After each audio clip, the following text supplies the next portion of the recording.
Estimados estudiantes, reciban un cordial saludo a la semana número 14.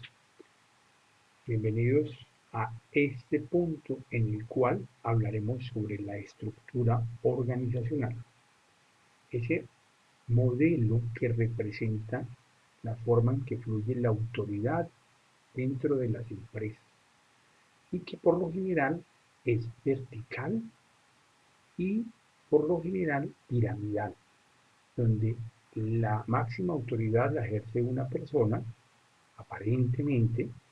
y hay una ramificación de autoridad hacia otras personas que a su vez tienen autoridad sobre más personas y se va ampliando hacia abajo. Resulta que esto proviene de la herencia que las organizaciones tienen de la iglesia y del ejército, dos instituciones que a lo largo de la historia han utilizado la unidad de mando y el esquema vertical como clave para definir las responsabilidades y la autoridad dentro de la organización. Pero esto ha ido cambiando. Hemos pasado a unos modelos de organigrama matricial poco a poco. La organización se va acomodando en medio de esa verticalidad a unas formas más horizontales, donde no solo son las funciones las que se ramifican, sino se agrupan a través de proyectos o a través de productos o a través de sucursales y se va creando una forma paralela más horizontal de autoridad y de correspondencia lógica, de encadenamiento de actividades. Y lo que hay que entender es que esta verticalidad eh, implica también no solamente autoridad, sino responsabilidad. En esa medida, entonces, esas personas que aparecen allí en la parte superior de sus organigramas, bien sea matriciales o bien sea el organigrama tradicional, resultan ser las personas que tienen que responder por lo que salga bien y por lo que salga mal dentro de la organización. Igualmente, pues entre ese tipo de esquemas hay delegaciones y hay asignaciones que puntualizan la responsabilidad en algo. Pero hay algo interesante en todo esto, que en la mayoría de organigramas olvidan poner las juntas directivas. La autoridad de la empresa y las decisiones en las empresas por lo general tienen un ente máximo que es un ente colegiado, es decir, es un ente configurado por varias personas, varios representantes de los accionistas que toman decisiones sobre la gerencia. Ellos toman decisiones, en este caso aquí sí hay una asamblea general, pero en la mayoría de casos no aparece la junta directiva o la asociación de la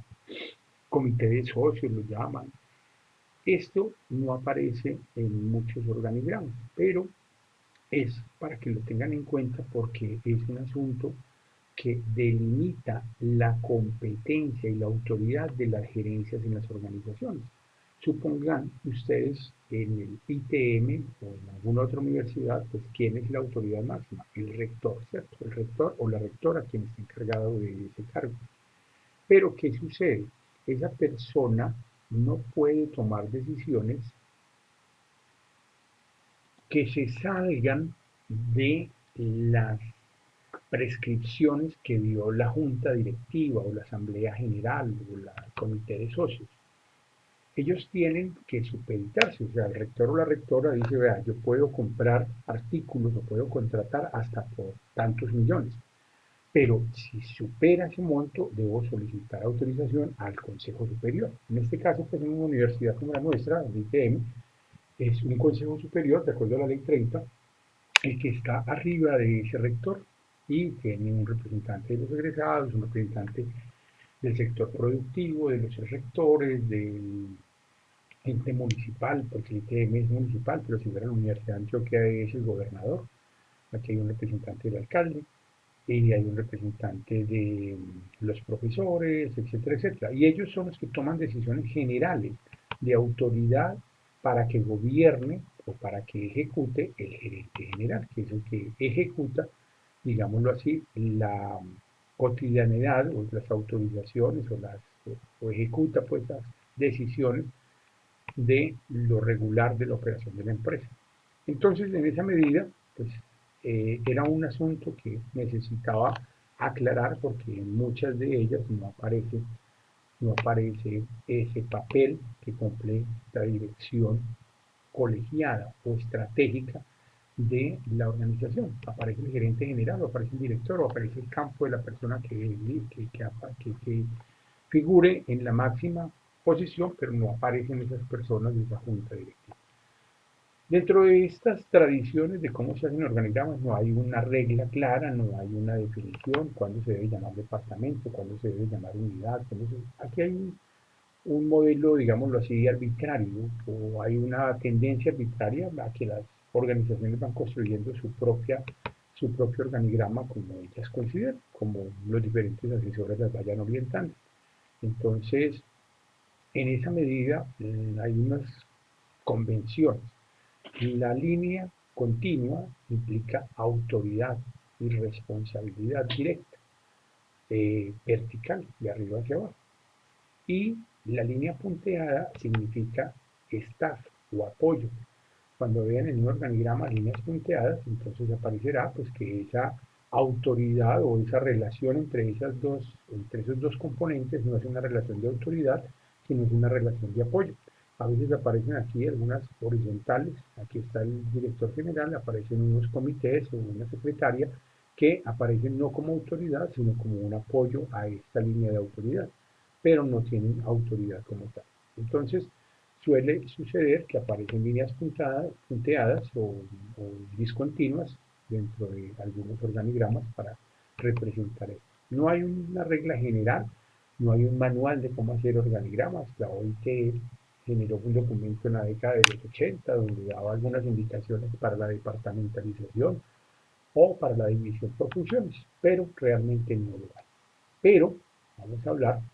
de algo muy importante y es el reglamento interno de trabajo. El reglamento interno de trabajo es un documento regido o indicado por una norma superior, una norma que se deriva a la Constitución, que es el Código Sustantivo del Trabajo, y allí, pues este Código Sustantivo del Trabajo define que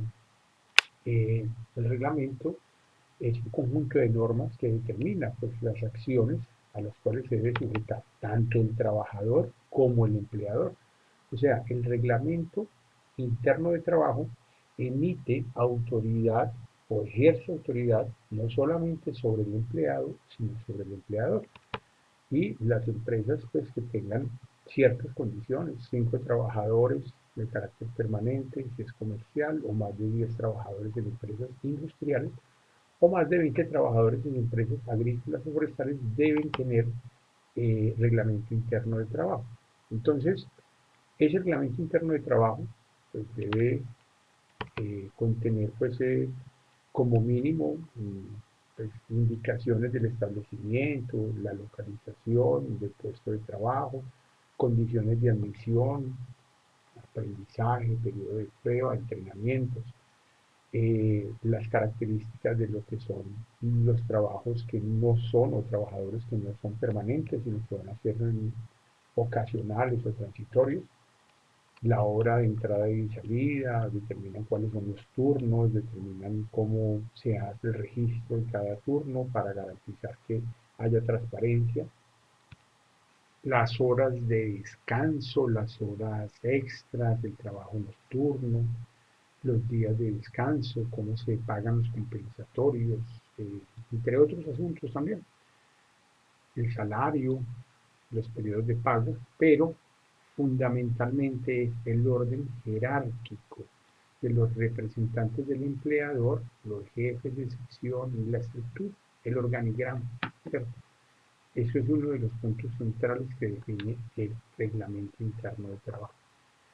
Y allí pues se aclaran también esas relaciones de autoridad y la convivencia. La ley 1010 de 2016 que define pues como el estatuto de mitigación o de prevención del acoso laboral. allí se tienen también que establecer pues ese tipo de mecanismos y las faltas, las escalas de las faltas y las acciones que se tomarían en caso de que se den estas faltas. En general, entonces ese reglamento interno de trabajo pues debe llevarse y compartirse en la oficina, dejarse una copia en la oficina del trabajo local y debe tenerse público en dos lugares de la organización, en el puesto de trabajo y en las oficinas administrativas, o en los puestos directamente de planta. Pero esto se amplifica en digámoslo así, en el segundo módulo que conforma la certificación de las normas ISO y que sería el manual de responsabilidades y funciones. Cuando hablamos de esa ampliación del organigrama, de la estructura de la organización, estamos hablando del manual de funciones y responsabilidades, que realmente pues lo que traduce es el mapa de procesos de la organización. Hoy en día en ese segundo módulo, cuando lo visitan los entes de certificación, Bureau Veritas y Coltec, lo que verifican es que exista claridad sobre el flujo de los procesos en las organizaciones y las formas de relación de las personas dentro de esa organización, dentro de ese flujo de procesos, ese flujo de actividades. Y en esa medida, el mapa de procesos ha ido reemplazando en algunas organizaciones el organigrama. En muchas organizaciones ya está apareciendo con mayor claridad el flujo de autoridad más que vertical, aquí horizontal, procesos misionales, procesos estratégicos y procesos de apoyo que muestran cómo las personas se relacionan y ya hay unas descripciones en texto sobre la autoridad, un texto que define cómo se lleva la autoridad dentro de estas organizaciones y cómo se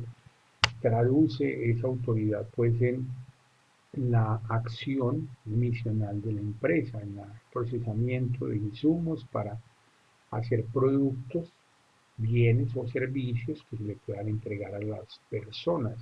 Y ese es el trabajo de las organizaciones, es transformar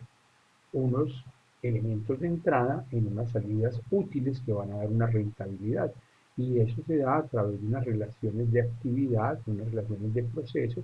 en la cual intervienen las personas. Entonces, muchas organizaciones ya lo que ponen aquí en el plan, en el reglamento interno de trabajo,